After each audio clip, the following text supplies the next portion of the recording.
Social സയൻസിന്റെ first chapter humanism അഥവാ മാനവികത. അപ്പം ഈ ഒരു ചാപ്റ്ററിന്റെ സ്റ്റാർട്ടിങ്ങിൽ നമുക്ക് കുറച്ച് കോട്ട്സ് കൊടുത്തിട്ടുണ്ട്. To neglect knowledge is to neglect virtue. The intelligent lightened by the flame of godness cannot help but love it. Love is only born of knowledge. Reason is a guide of a right well. It is reason which leads us to salvation. ഇത് എക്സാമിന് വേണ്ടിയിട്ടുള്ളതൊന്നുമല്ല, just ഈ ഒരു അവര് as usual കൊടുക്കുന്ന പോലെയാണ് കൊടുത്തിട്ടുണ്ട് അല്ലെ. അപ്പം ഇത് ഒരുപക്ഷെ നിങ്ങൾക്ക് വേണമെങ്കിൽ ഇപ്പോ ക്വസ്റ്റ്യൻസ് ഒക്കെ ടഫ് ആവുന്ന ഒരു ടൈമല്ലേ, അപ്പൊ വേണമെങ്കിൽ ഒരു 2 വരിയും കാണും എടുത്തിട്ട് നമുക്ക് വേണമെങ്കിൽ ചോദിക്കാല്ലേ, ഈ വേർഡ്സ് ആരുടെയാണ് അല്ലെങ്കിൽ അത് ഏതൊരു പീരീഡിലെയാണ് എന്നൊക്കെ ചോദിച്ചാൽ വേണമെങ്കിൽ നമുക്ക് എഴുതാം. റോഗർ ബെക്കോണിന്റെ വേർഡ്സ് ആണിത്. അപ്പം ഈ ഒരു പേജിൽ നമുക്ക് പറയാനുള്ളതെന്ന് വെച്ചാൽ this words is by Roger Bacon, a scientific philosopher who lived in England in the 13th century. അതായത് 13ാം നൂറ്റാണ്ടിൽ ഇംഗ്ലണ്ടിൽ ജീവിച്ചിരുന്ന ഒരു സയന്റിഫിക് ഫിലോസഫർ ആണ് ഈ റോഗർ ബെക്കോൺ എന്ന് പറയുന്നത്. Here he is referring to the importance of rationalism, knowledge and love. അപ്പൊ പുള്ളി ഇവിടെ പറഞ്ഞിരിക്കുന്നത് എന്തിനെ കുറിച്ചൊക്കെയാണ്? റാഷണലിസത്തിനെ കുറിച്ചും, അറിവ്, നോളജ്, ജ്ഞാനം, ലവ്, സ്നേഹം. During his time the rulers of Europe had denied rationalism. പുള്ളിയുടെ ആ ഒരു ടൈമില് ആ ഒരു യൂറോപ്പിലെ റൂളേഴ്സ് ഒക്കെ റാഷണലിസം ഡിനൈ ചെയ്തിരുന്നു. Thinkers like Roger Bacon questioned the existing feudalistic power system and its ideas and concepts. As a result many of those thinkers were subjected to cruel persecution and imprisonment. Some of them even lost their lives. അപ്പം ഈ ഒരു ഫ്യൂഡലിസ്റ്റിക് power എന്ന് വെച്ചാൽ ജന്മിത്വം, അതായത് രാജാക്കന്മാരാണ് എല്ലാത്തിലും വലുത്. രാജാക്കന്മാർക്ക് നല്ല വീട്, നല്ല സൗകര്യങ്ങൾ, പാവപ്പെട്ട ജനങ്ങൾക്ക് അവരുടെ അടിമത്വം. ആ ഒരു രീതിയിലായിരുന്നു അവിടെ ആ ഒരു ഫ്യൂഡലിസ്റ്റിക് പവർ നിലനിന്നിരുന്നത്. അപ്പൊ ഈ റോഗർ ബെക്കോൺ പോലുള്ള ഒരുപാട് തിങ്കേഴ്സ്, ആ ഒരു കാലഘട്ടത്തിൽ ജീവിച്ചിരുന്ന ഒരുപാട് തിങ്കേഴ്സ് ഇതിനെ ക്വസ്റ്റ്യൻ ചെയ്യുകയും അങ്ങനെ അതുവഴി ആ തിങ്കേഴ്സിന് ക്രൂരമായ മർദ്ദനത്തിനും അതുപോലെ തന്നെ ജയിൽവാസത്തിനും പലരുടെ തന്നെ ജീവനവും നഷ്ടപ്പെടാൻ കാരണമാക്കിയ ഒരു സംഭവമായിരുന്നു അത്. അപ്പം ആ ഒരു ഫ്യൂഡലിസ്റ്റിക് പവറിനെ കുറിച്ചാണ് അവിടെ പറഞ്ഞിരിക്കുന്നത്. ആ പുള്ളിയുടെ 13ാം നൂറ്റാണ്ടിൽ ജീവിച്ചിരുന്ന ആ പുള്ളി ആ ഒരു ടൈമിലുള്ള കാര്യങ്ങൾ. അപ്പം Roger Bacon and his diagram ഒക്കെ തന്നിട്ടുണ്ട്. അപ്പം ഒരു 13ാം നൂറ്റാണ്ടിലെ കാര്യം നമ്മൾ പറഞ്ഞു, അതായത് ഫ്യൂഡലിസ്റ്റിക് പവർ ഉണ്ടായിരുന്നു. അപ്പൊ അതിനെ ചോദ്യം ചെയ്തു തുടങ്ങി തിങ്കേഴ്സ് ഒക്കെ. അപ്പം ഇനി നമ്മൾ നോക്കുന്നത് ഫ്രം 14th century ആണ്. അപ്പം ഈ ഒരു 14th century എന്ന് പറയുന്നത് ഒരുപാട് സീരീസ് ഓഫ് ചേഞ്ചസ് നടന്നൊരു സമയമാണ്. അപ്പൊ എന്തിലൊക്കെയാണ് ആ ചേഞ്ചസ് നടന്നിരുന്നത്? അപ്പം from 14th century onwards, a series of changes took place in the social, economic and political spheres of Europe. യൂറോപ്പിലെ പൊളിറ്റിക്കലായിട്ടും രാഷ്ട്രീയപരമായിട്ടും സാമ്പത്തികപരമായിട്ടും സോഷ്യലി ഒക്കെ ഒരുപാട് ചേഞ്ചസ് നടന്നിരുന്ന ഒരു സമയമാണെന്ന് പറയാം. അപ്പൊ അത് കഴിഞ്ഞ് along with the influence of the Greco-Roman cultures of ancient Europe, അതായത് ഈ ഏൻഷ്യൻ യൂറോപ്പ്, അതായത് നമുക്കിപ്പം യൂറോപ്പിനെ തന്നെ ആണെങ്കിൽ നമ്മുടെ ഒരു ഹിസ്റ്ററിനെ തന്നെയാണെങ്കിൽ നമുക്ക് ancient period, medieval period and modern period നമുക്ക് പറയാൻ പറ്റും. അപ്പം ഈ ഒരു ഏൻഷ്യൻ ഹിസ്റ്ററി, ഏൻഷ്യൻ പീരീഡ് നോക്കുന്ന സമയത്ത് അവിടെ നിലനിന്നിരുന്ന ഒരു കൾച്ചർ ആയിരുന്നു ഈ ഗ്രീക്കോ റോമൻ കൾച്ചർ എന്ന് പറയുന്നത്. അത് കഴിഞ്ഞ് നമ്മൾ മിഡീവിയൽ ടൈമിലോട്ട് വരുമ്പോഴാണ് ഈ ജന്മത്വം കൂടുതലായി നിലനിന്നിരുന്നത്. ആൻഡ് മോഡേണിലോട്ട് വരുമ്പോൾ, അതായത് 5th to 15th century ആണ് നമ്മൾ മോഡേൺ പീരീഡ് എന്ന് പറയുന്നത്. അതൊരു ആധുനിക കാലഘട്ടമായിരുന്നു. അവിടെ ഉണ്ടായ ഒരുപാട് ചേഞ്ചസ്, അതൊക്കെയാണ് നമ്മൾ ഈ ഒരു ചാപ്റ്ററിൽ നമ്മൾ ഡിസ്കസ് ചെയ്യുന്നത്. But coming to the Greco-Roman culture of the ancient Europe, a tendency to move away from the ideas that existed in the medieval times also gained strength. അതായത് ഈ മധ്യകാലഘട്ടത്തിൽ, അതായത് മിഡീവിയൽ ടൈമിൽ നിലനിന്ന ആ ഒരു സമയത്താണല്ലോ നമ്മൾ പറഞ്ഞ ജന്മിത്വം ഒക്കെ നിലനിന്നിരുന്നത്. ആ ഒരു സമയത്ത് നിലനിന്നിരുന്ന ആ ജന്മിത്വത്തിൽ നിന്നൊക്കെ പുറത്തു വരാനായിട്ടും അല്ലെ ഒരുപാട് ഈ നമ്മുടെ ഗ്രെക്കോ റോമൻ കൾച്ചറൊക്കെ ഇൻഫ്ലുവൻസ് ചെയ്തിട്ടുണ്ട്. അപ്പൊ ഇവരെ tendency to move away from the ideas that existed in the medieval time also gained strength. അപ്പം കുറച്ച് ക്യാരക്ടറിസ്റ്റിക് ഫീച്ചേഴ്സ്, ആ ചേഞ്ചസിന്റെ ഭാഗമായി ഉണ്ടായ കുറച്ച് ക്യാരക്ടറിസ്റ്റിക് ഫീച്ചേഴ്സ് ആണ് തന്നിരിക്കുന്നത്. എന്തൊക്കെ ചേഞ്ചസ് ആണ് ഉണ്ടായത് അവിടെ? ഹ്യൂമനിസ്റ്റിക് പേഴ്സ്പെക്റ്റീവ്, അതായത് ഹ്യൂമനിസം, മെയിനായിട്ട് മനുഷ്യന്റെ ചിന്താഗതിയും കാഴ്ചപ്പാടും ഒക്കെ മാറി. Growth of urban life, progress of trade, കച്ചവടം ഒക്കെ പ്രോഗ്രസ് ആയി. Rise of nation States, individual liberty അല്ലെ, rationalism, spread of secular values, monetary economy, importance gained by regional languages, changes in the realms of arts and science. അത് ആർട്സിലും സയൻസിലും ഒക്കെ ഒരുപാട് changes കൊണ്ടുവന്നു. അതുപോലെ തന്നെ എന്താണ് ആ ഒരു എക്കണോമിക് സ്ട്രെങ്ത് കുറച്ചുകൂടെ ഇതാക്കി. ആൻഡ് റീജിയണൽ ലാംഗ്വേജസിന്റെ ഒക്കെ സ്ട്രെങ്ത് ആൻഡ് ഇമ്പോർട്ടൻസ് അവര് ഗെയിൻ ചെയ്തു. പിന്നെ എന്താണ് നമ്മുടെ കച്ചവടം പ്രോഗ്രസ് ആയി. അതൊക്കെ വഴി നമ്മുടെ ഒരു സ്റ്റേറ്റ് ഓഫ് ലിവിങ് അല്ലെങ്കിൽ ആ ഒരു എന്താണ് നമ്മുടെ ചുറ്റുപാടും അതുപോലെ നമ്മുടെ നേഷനും നമ്മൾ താമസിക്കുന്ന എല്ലാം എന്ത് പ്രോഗ്രസ്സിലോട്ട് പോയിക്കൊണ്ടിരിക്കുകയാണ്. ഒരുപാട് ചേഞ്ചസ് വന്നാൽ തന്നെ നമുക്കറിയാല്ലേ. അപ്പം അതുപോലെ ഇത് കുറച്ച് ഇമ്പോർട്ടൻ്റ് ആയിട്ടുള്ളതാണ്. ഈ ഒരു കുറച്ച് പോയിന്റ്സ് ഓർത്ത് വെച്ചാൽ തന്നെ നമുക്കൊരു ക്വസ്റ്റ്യൻ ആൻസർ ചെയ്യാൻ പറ്റും. സംടൈംസ് നമുക്കൊരു 4 മാർക്സിനോ 3 മാർക്സിനോ ചോദിച്ചാൽ നമുക്ക് ഈ പോയിന്റ്സ് എഴുതിയാൽ മതി അല്ലേ. അപ്പം ഇവിടെ ഒരു സൈഡിൽ ഗ്രേക്കോ റോമൻ കൾച്ചർ സിവിലൈസേഷനെ കുറിച്ച് തന്നിട്ടുണ്ട്. The 2 most important civilisation that existed in the ancient Europe Greek and Roman civilisation ആണ്. They are known as classical civilisations. The Greek civilisation was from 12th to 4th century BC. The Roman civilization was from 7th century BC to 5th century CE എന്നാണ് തന്നിരിക്കുന്നത്. Okay, this changes were particularly evident in Italy. അപ്പം ഈ ഒരു changes നമ്മൾ ഈ പറഞ്ഞ കുറച്ച് changes ഉണ്ടല്ലോ, ട്രേഡിലും എക്കണോമിയിലും അവിടെയൊക്കെ വന്ന ചേഞ്ചസിനെ നമുക്ക് പെർട്ടിക്കുലർലി കാണാൻ പറ്റുന്നത് ഇറ്റലിയിലായിരുന്നു. Which was part of the ancient Roman civilisation. ഈ ഏൻഷ്യൻ റോമൻ സിവിലൈസേഷന്റെ ഭാഗമായിരുന്ന നമ്മുടെ ഇറ്റലിയിലാണ് ഇത് particularly എവിഡന്റ് ആയത്.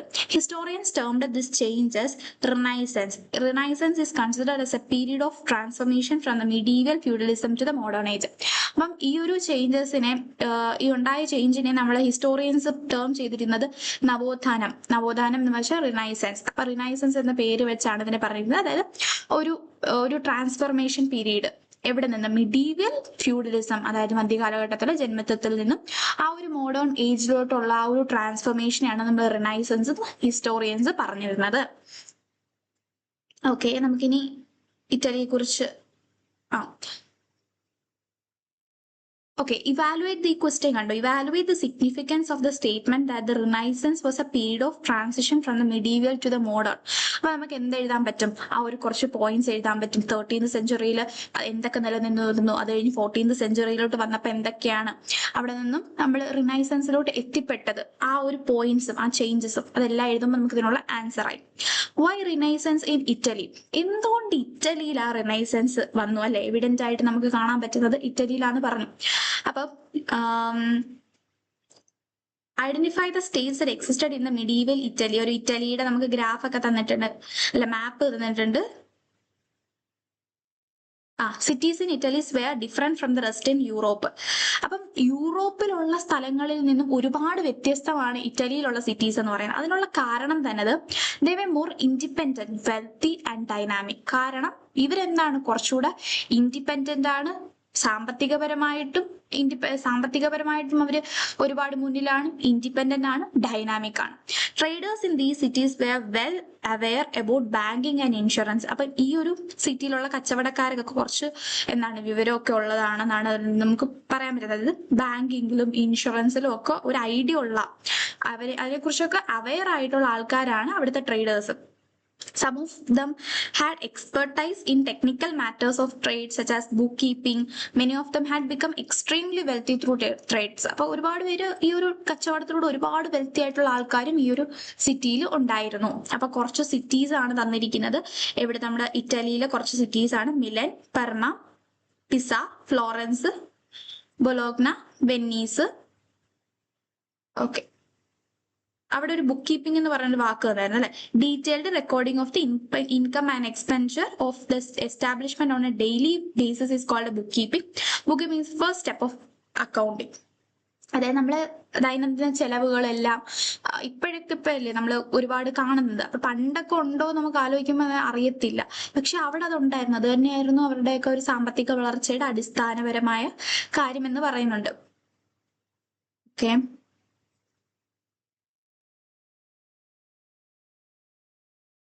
the commercialization that occurred in the Europe by the 11th century led to the disintegration of the medieval feudal system and the decline of the religious supremacy. അതായത് commercialisation എന്ന് വെച്ചാൽ വാണിജ്യ വ്യവസായം അല്ലെ. അപ്പം ആ ഒരു വാണിജ്യ വ്യവസായം യൂറോപ്പിൽ ഉണ്ടാവുന്ന ഇതാണ് ഒരു 11th സെഞ്ചുറിയിലാണ്. ആ ഒരു 11th സെഞ്ചുറിയിൽ ആ കൊമേഴ്ഷ്യലൈസേഷൻ ഉണ്ടായത് കൊണ്ട് തന്നെയും എന്തിന് കാരണമായി? Disintegration of the medieval feudal systems.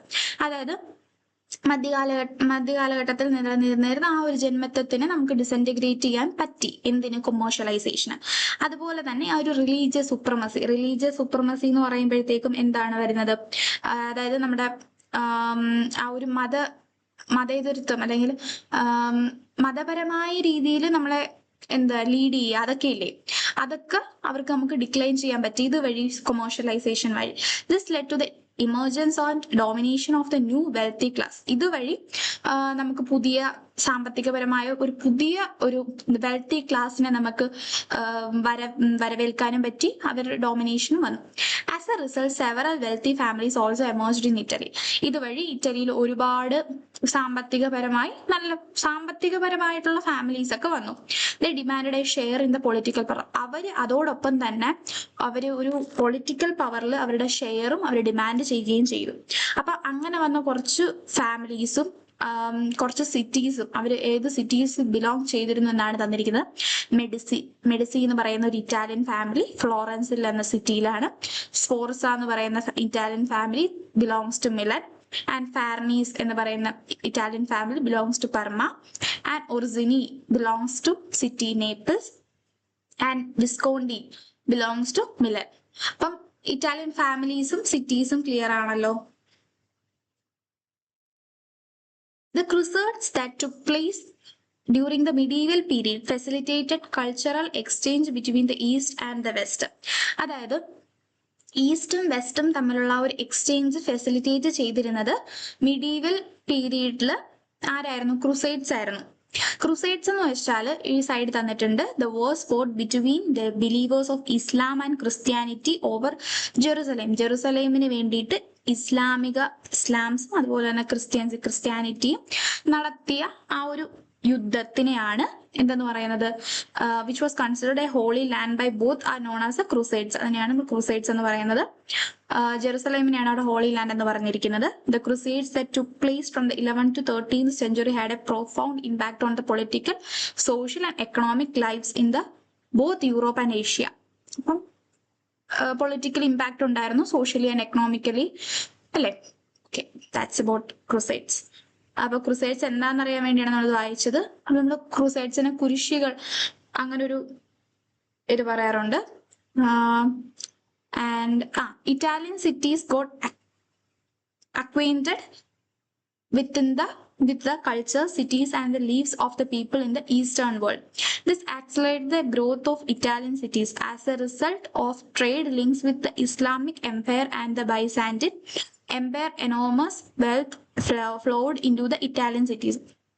അതായത് ഇസ്ലാമിക് എംപയറും ബൈസാൻറ്റിനും തമ്മിലുള്ള ഒരു ട്രേഡ് ലിങ്ക് വഴി നമുക്ക് എന്ത് പറ്റി? അതായത് അവിടെ നല്ല രീതിയിൽ നല്ല വെൽത്ത് ഫ്ലോ ഉണ്ടായി. ഇറ്റാലിയൻ സിറ്റീസിലൂടെ നല്ല രീതിയിൽ സാമ്പത്തിക വളർച്ച ഉണ്ടായി, വെൽത്ത് ഫ്ലോ ഉണ്ടായി. Over time, merchants in Italian cities gained a monopoly in the trade between the East and the West in the Mediterranean. അതായത് ഒരുപാട് സമയം കടന്നു പോയിക്കൊണ്ടിരിക്കുന്ന അനുസരിച്ച് ഇറ്റാലിയൻ സിറ്റീസിലും മെർച്ചൻസ് മോണോപോളി ഗെയിൻ ചെയ്യുകയും എവിടെ in trade between the east and the west. ഇപ്പം ഈസ്റ്റും വെസ്റ്റും നമ്മൾ ക്രൂസൈഡ്സ് നോക്കി നടന്നിരുന്നു എന്ന് പറഞ്ഞില്ലേ. അപ്പം ഇറ്റാലിയൻസ് എന്ത് ചെയ്തു? ഇറ്റാലിയൻ സിറ്റീസ് അവർ മോണോപോളി ഗെയിൻ ചെയ്തു. അപ്പം Italian cities were wealthier compared to other European cities. Describe the circumstance that led to this. ആ ഒരു പാരഗ്രാഫ് നമുക്ക് എഴുതാൻ പറ്റും. അതുപോലെ തന്നെ നമ്മൾ നേരത്തെ പറഞ്ഞിരുന്നു, കുറച്ച് പോയിന്റ്സ് പറഞ്ഞില്ലേ, യൂറോപ്പിൽ നിന്നും അതിനെ വ്യത്യസ്തമാക്കി ഇത് നമുക്ക് വേണമെങ്കിൽ എഴുതാം. ബുക്ക് കീപ്പിംഗ്, ട്രേഡിങ്, പിന്നെ ഫാമിലീസ്, ഇറ്റാലിയൻ വെൽത്തിയർ ഫാമിലീസ് വന്നത്, ഫ്യൂഡൽ സിസ്റ്റം മാറ്റിയത്, കൊമേഴ്ഷ്യലൈസേഷൻ, അതൊക്കെ നമുക്ക് പോയിന്റ്സ് ആയിട്ട് എന്തിൽ എഴുതാം? ആ ഒരു ക്വസ്റ്റ്യൻ ആൻസർ ആയിട്ട് എഴുതാം. ഇങ്ങനത്തെ ക്വസ്റ്റ്യൻസ് ഒക്കെ വിട്ട് കളയരുത്. അപ്പം ഞാനിതൊരു 3 പാർട്ടായിട്ടായിരിക്കും ഈ വീഡിയോ ചെയ്യുന്നത്, ഈ ഒരു ചാപ്റ്ററിനെ ചെയ്യുന്നത്. അപ്പം അത് കഴിഞ്ഞിട്ട് ഒന്നെങ്കിൽ 3rd പാർട്ടിൽ തന്നെയും അല്ലെങ്കിൽ ഒരു 4th പാർട്ടായിട്ട് ഇതിനകത്ത് തന്നിരിക്കുന്ന ക്വസ്റ്റ്യൻസും ഇമ്പോർട്ടൻറ്റ് ആയിട്ടുള്ള ടോപ്പിക്സും ഒക്കെ ഞാൻ ഇൻക്ലൂഡ് ചെയ്യാൻ ട്രൈ ചെയ്യാം. അല്ലെങ്കിൽ നിങ്ങൾക്ക് ഒരു നോട്ട് വേണം എന്നുണ്ടെങ്കിൽ പറഞ്ഞാൽ മതി. ഇതിപ്പോ ഞാൻ വെച്ചു text line by line it will be better. അല്ലാതെയുള്ള റിവിഷൻ ക്ലാസ് ഒക്കെ നമുക്ക് യൂട്യൂബിൽ അവൈലബിൾ ആയിരിക്കാം. പക്ഷെ ടെക്സ്റ്റ് ലൈൻ ബൈ ലൈൻ ഒന്നും അവൈലബിൾ അല്ലല്ലോ. ഇത് ന്യൂ ടെക്സ്റ്റ് ആണ്. നിങ്ങൾ അല്ലെ സെക്കൻഡ് ബാച്ച് അല്ലേ ഈ ടെക്സ്റ്റിന്റെ. അപ്പം കുറച്ച് ഡിഫിക്കൽട്ടി ആണ്.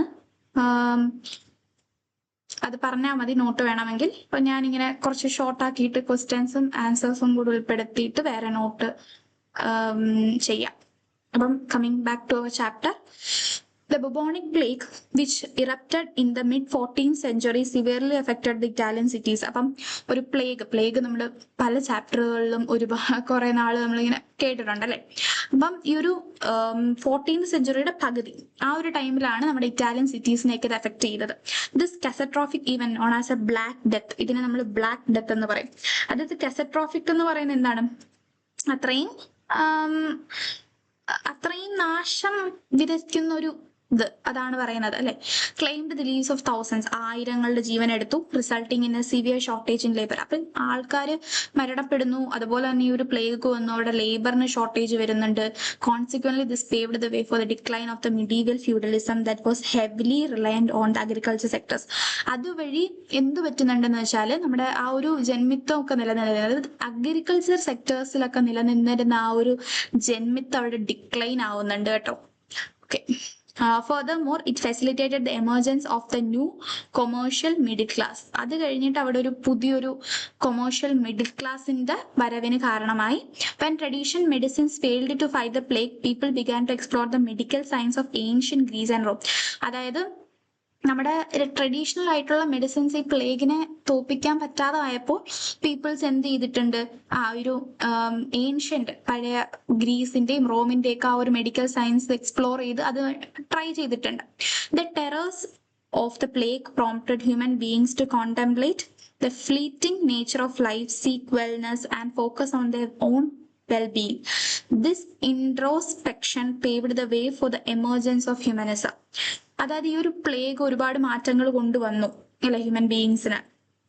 അപ്പം അവർക്ക് അവരുടെ ലൈഫിനെ കുറിച്ചും അവർക്ക് ആ ഒരു വെൽനെസ് സീക്ക് ചെയ്യണമെന്നും എല്ലാം അല്ലേ അവരെ തന്നെ ഫോക്കസ് ഓൺ വെൽബീയിങ്, അവരുടെ നല്ലതിന് വേണ്ടി അവരെ ഫോക്കസ് ചെയ്യാനും കുറച്ച് ഇത് അവർക്ക് കൊണ്ടുവന്നു. അപ്പം ഇത് കാരണമായത് ആ ഒരു മാനവികത, ഹ്യൂമനിസം അല്ലെ, സ്വന്തം കാര്യത്തെക്കുറിച്ച് അല്ലെങ്കിൽ മനുഷ്യന്റെ വെൽബീങ് അതെല്ലാം ആലോചിക്കാനുള്ള ഒരു മാനവികതയ്ക്ക് കാരണമാകുകയും ചെയ്യും ഈ ഒരു ബ്ലാക്ക് ഡെത്തിന്റെ എമർജൻസ് എന്ന് പറയാം. ബ്ലാക്ക് ഡെത്തിനെ കുറിച്ച് സൈഡിൽ തന്നിട്ടുണ്ട്. Black death is A epidemic that ravaged Europe between 1347 and 1351. Black boils appeared on those who were affected by the disease. That is why the disease is known as Black Death. This epidemic spread through the fleas carried by rats and reached European ports via merchant ships. Okay. Discuss the impact brought about by the outbreak of the plague in 14th century in various fields in Europe. നമുക്ക് ആ ഒരു നേരത്തെ പറഞ്ഞ paragraph തൊട്ട് എഴുതാം അല്ലെ, ഇവിടം വരെ എഴുതാൻ പറ്റും. അതായത് വന്നു, ലേബർ ഇല്ലാതെയായി, ഒരുപാട് പേരുടെ ജീവൻ എടുത്തു, ബ്ലാക്ക് ഡെത്ത് എന്നറിയപ്പെട്ടു. അത് കഴിഞ്ഞ് എന്തായിരുന്നു, അത് ഒരു നമ്മുടെ ഫ്യൂഡൽ സിസ്റ്റത്തിനെ, അഗ്രികൾച്ചർ സെക്ടേഴ്സിലുള്ള ഫ്യൂഡൽ സിസ്റ്റത്തിനെ നശിപ്പിച്ചു. അത് കഴിഞ്ഞൊരു മിഡിൽ ക്ലാസ് കൊമേഴ്ഷ്യലൈസേഷൻ വന്നു. അത് കഴിഞ്ഞ് നമ്മൾ എന്ത് ചെയ്തു, അവിടെയുള്ള ആൾക്കാർ പിന്നെ എന്തെങ്കിലും ചെയ്തത് ഏൻഷ്യൻ ഗ്രീസ് റോംസിന്റെ മെഡിക്കൽ സയൻസ് എക്സ്പ്ലോർ ചെയ്തു. അത് കഴിഞ്ഞ് അവരുടെ വെൽബീയിങ്ങിന് വേണ്ടിയും സീക്ക് വെൽനെസ്, ലൈഫ്, അതൊക്കെ എന്ത് ചെയ്തു, ഇമ്പോർട്ടൻസ് നോക്കി. അപ്പോഴത്തേക്ക് അത് അവിടെ ഉണ്ടായ ഒരു സാധനമാണ് എന്ത്, ഹ്യൂമാനിസം എന്ന് പറയുന്നത്. അവിടം വരെ നമുക്ക് എഴുതാൻ പറ്റും. Okay. The prosperity, political liberty and social unity of the cities fostered civic sense and self-respect among people. അതായത് പ്രോസ്പെരിറ്റി മീൻസ് സമൃദ്ധി, പൊളിറ്റിക്കൽ ലിബർട്ടി രാഷ്ട്രീയപരമായിട്ടുള്ള സ്വാതന്ത്ര്യം, ആൻഡ് സോഷ്യൽ യൂണിറ്റി എന്ന് പറയുമ്പോഴത്തേക്കും എല്ലാവരുടെയും കൂടി ഒരു ഒത്തൊരുമ. Of the cities fostered means what, വളർത്തി എന്ന് പറയാം നമുക്ക്. അത് സിവിക് സെൻസ് എന്ന് പറയുമ്പോഴത്തേക്കും പൗരബോധം. അപ്പൊ പൗരബോധം വളർത്തി. എന്തൊക്കെ ഇത്, ഈ ഒരു പ്രോസ്പെരിറ്റിയും political science, social unity of the cities fostered civic sense and self respect among പീപ്പിളിനിടയിൽ എന്ത്, സ്വയം ഒരു respect, self respect is important. അപ്പം അതൊക്കെ അവിടെ കൊണ്ടുവന്നു അല്ലെ, അത്രയും നാൾ ഇതൊന്നും അവർക്ക് അങ്ങനെ ഒരു സംഭവം ഇല്ല. Revived interest in the concepts of law and order and governance that had flourished in the ancient Roman empire began to spread throughout Italy. അപ്പം ഇറ്റലി മുഴുവൻ എന്ത് വ്യാപിച്ചു, ആ ഒരു നിയമത്തിന്റെയും നിയമവഴികളും എല്ലാം അറിഞ്ഞു. എല്ലാം അവര് എന്താണ്, governance that had flourished in the ancient Roman empire began to spread throughout Italy. A section of population well versed in the ancient Roman law and the Latin language turned their attention to commercial pursuits. This in turn sparked a renewed interest in classical languages, literature, institutions and antiquity. അപ്പം ഇതൊക്കെ പുതിയ എന്ത് ചെയ്യുന്നു, interest ഏതിനകത്തോട്ടൊക്കെ, classical ലാംഗ്വേജസിനകത്തോട്ട്, ലിറ്ററേച്ചറിനകത്തോട്ട്, ഇൻസ്റ്റിറ്റ്യൂഷൻസിനകത്തോട്ട്. Antiquity means പുരാതന കാലം. ആ ഒരു ഇതൊക്കെ എന്ത് ഇൻട്രസ്റ്റ് വന്ന മേഖലകളാണ്. Each city aspire to become a centre of art and literature. അപ്പോൾ ഓരോ സിറ്റീസും എന്തോ ആസ്പയർ ചെയ്തു അവർക്ക് ആ ഒരു centre of art and literature അല്ലെ, അങ്ങനെ ആവണമെന്ന്. Under the patronage of rulers and clergy, അതായത് ആ ഒരു റൂളേഴ്സിന്റെയും ക്ലർജിയുടെയും രക്ഷകർത്തൃത്വത്തിൽ, അങ്ങനെ പറയാലോ നമുക്ക്, അവരുടെ അണ്ടറിലാണ്, അവർക്ക് ഒരു രക്ഷകർത്താവിന്റെ റോള് ചെയ്തു. And that means that patronage. Okay, people sought out, collected and preserved the remnants of ancient Rome, including paintings, manuscripts and architectural remains. Okay.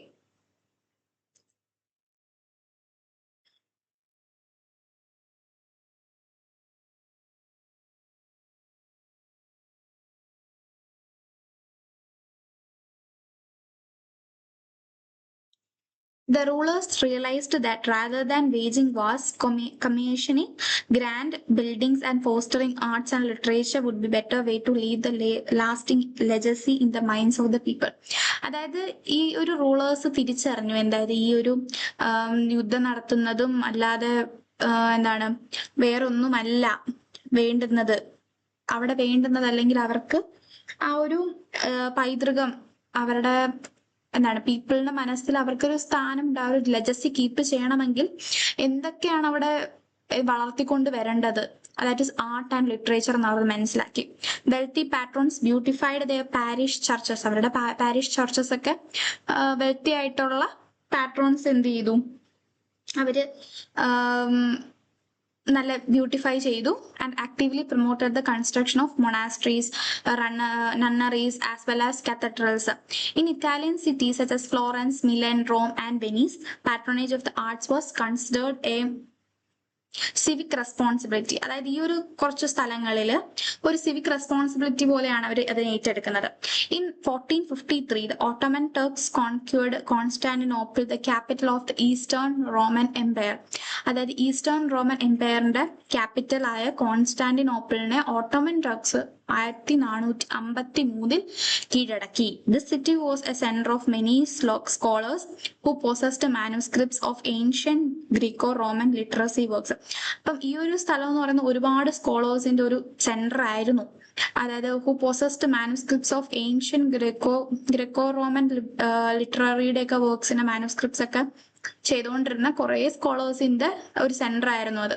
In the ആഫ്റ്റർമാത്ത് of the Turkish conquest, these scholars migrated to Italian cities, bringing their manuscripts with them. As a result, research and studies previously confined to universities during the Middle Ages began to spread to libraries. The convergence of the wealth and the political freedom created a fertile ground for artistic innovation and cultural experimentation.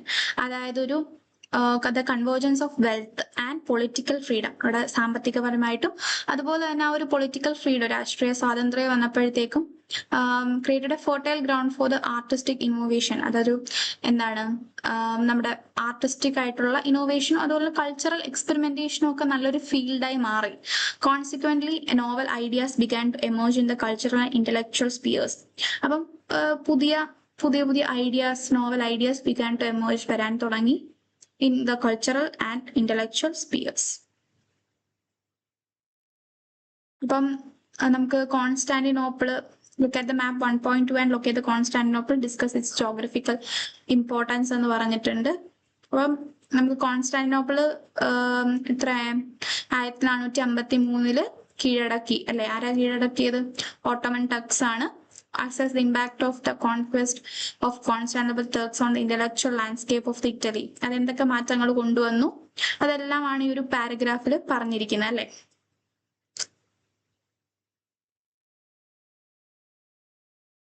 അപ്പം next human beings at the centre ആണ്. അത് കഴിഞ്ഞ് നമ്മൾ എന്താണ് പെയിന്റിങ്ങിലും ആർക്കിടെക്ചറിലും നമ്മുടെ ആർട്സിലും ഒക്കെ വന്ന ഒരുപാട് മാറ്റങ്ങളെ കുറിച്ചൊക്കെയാണ് ബാക്കി പറയുന്നത്. ഇനി അങ്ങോട്ട് വലിയ അതാണ് ഇമ്പോർട്ടന്റ്. അത്രേ ഉള്ളൂ ഈ ഒരു ചാപ്റ്റർ എന്ന് പറയുന്നത്. അപ്പം ഈ ഒരു പാർട്ട് ഇവിടെ വെച്ച് നിർത്തുകയാണ്. Thank you.